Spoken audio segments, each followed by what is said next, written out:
भगवत गीता के उपदेश सुनकर अर्जुन को ज्ञान प्राप्त हुआ था।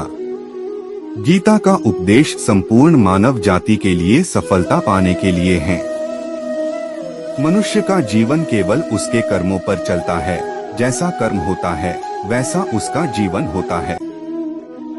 मन अशांत हो तो उसे नियंत्रित करना कठिन है, लेकिन अभ्यास से इसे वश में किया जा सकता है। दिव्यता केवल शक्तिशाली होने में नहीं, बल्कि वास्तविक दिव्यता दूसरों में शक्ति जागृत करने में है। मन की गतिविधियों, होश, श्वास और भावनाओं के माध्यम से भगवान की शक्ति सदा तुम्हारे साथ है। जीवन में वाणी को संयम में रखना अनिवार्य है, क्योंकि वाणी से दिए हुए घाव कभी भरे नहीं जा सकते। जब हम स्वयं जीवन के शिल्पकार हैं, तो चलो हम अपनी मुश्किलों को हराते हैं, जीवन में मुस्कुराते हैं। एक बार माफ करके अच्छे बन जाओ, पर दोबारा उसी इंसान पर भरोसा करके बेवकूफ कभी न बनो। न हार चाहिए न जीत चाहिए। जीवन में अच्छी सफलता के लिए परिवार और कुछ मित्र का साथ चाहिए।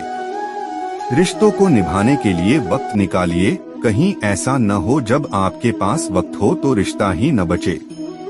वह जो इस ज्ञान में विश्वास नहीं रखते, मुझे प्राप्त किए बिना जन्म और मृत्यु के चक्र का अनुगमन करते हैं।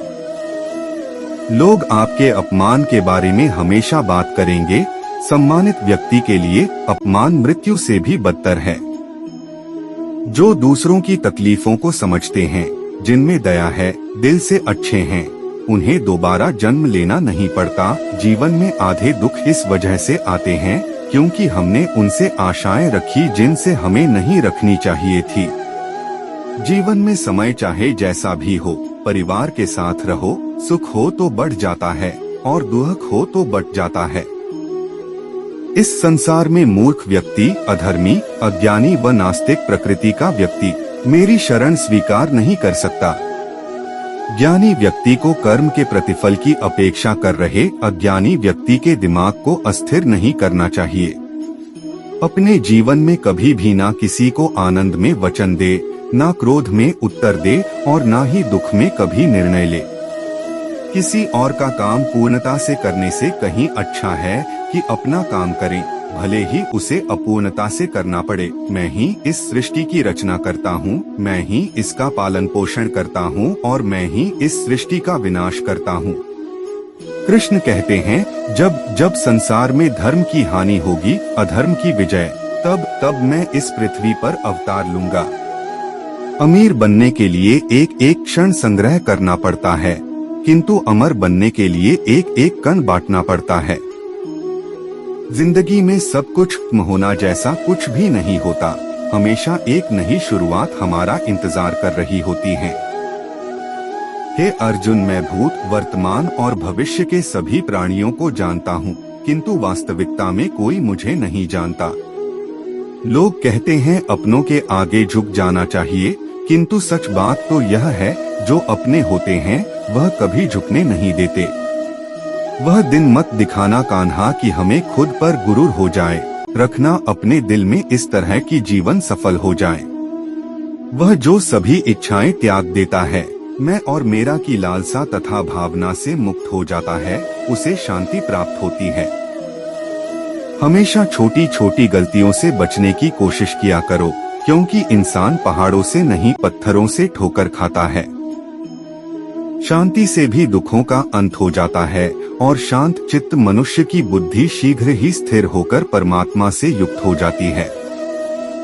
अपनी पीड़ा के लिए संसार को दोष मत दो, अपने मन को समझाओ। तुम्हारे मन का परिवर्तन ही तुम्हारे दुखों का अंत है। श्री कृष्ण कहते हैं, एक बार माफ करके अच्छे बन जाओ, पर दोबारा उसी इंसान पर भरोसा करके बेवकूफ कभी न बनो। इच्छा पूरी नहीं होती तो क्रोध बढ़ता है और इच्छा पूरी होती है तो लोभ बढ़ता है। इसलिए जीवन की हर स्थिति में धैर्य बनाए रखना। अगर तुम अपना कल्याण चाहते हो तो सभी उपदेशों, सभी धर्मों को छोड़कर मेरी शरण में आ जाओ, मैं तुम्हें मुक्ति प्रदान करूंगा। अगर कोई मनुष्य हमारे साथ बुरा कर रहा है तो उसे करने दो, यह उसका कर्म है और समय उसके कर्म का फल उसे जरूर देगा। लेकिन हमें कभी भी किसी के साथ बुरा नहीं करना चाहिए, क्योंकि यही हमारा धर्म है।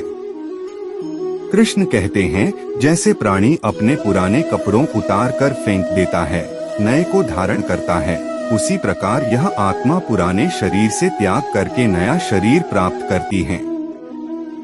विषयों का चिंतन करने से विषयों की आसक्ति होती है, आसक्ति से इच्छा उत्पन्न होती है और इच्छा से क्रोध होता है, क्रोध से सम्मोहन और अविवेक उत्पन्न होता है।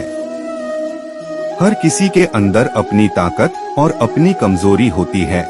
मछली जंगल में नहीं दौड़ सकती और शेर पानी में राजा नहीं बन सकता, इसलिए अहमियत सभी को देनी चाहिए। धर्म युद्ध में कोई भी व्यक्ति निष्पक्ष नहीं रह सकता है। धर्म युद्ध में जो व्यक्ति धर्म के साथ नहीं खड़ा है, इसका मतलब है वह अधर्म का साथ दे रहा है, वह अधर्म के साथ खड़ा है। अगर आपको हमारा वीडियो अच्छा लगे तो मेरी माता बहनें और भाइयों से निवेदन है कि वीडियो को लाइक अवश्य करें और चैनल को सब्सक्राइब करें। धन्यवाद।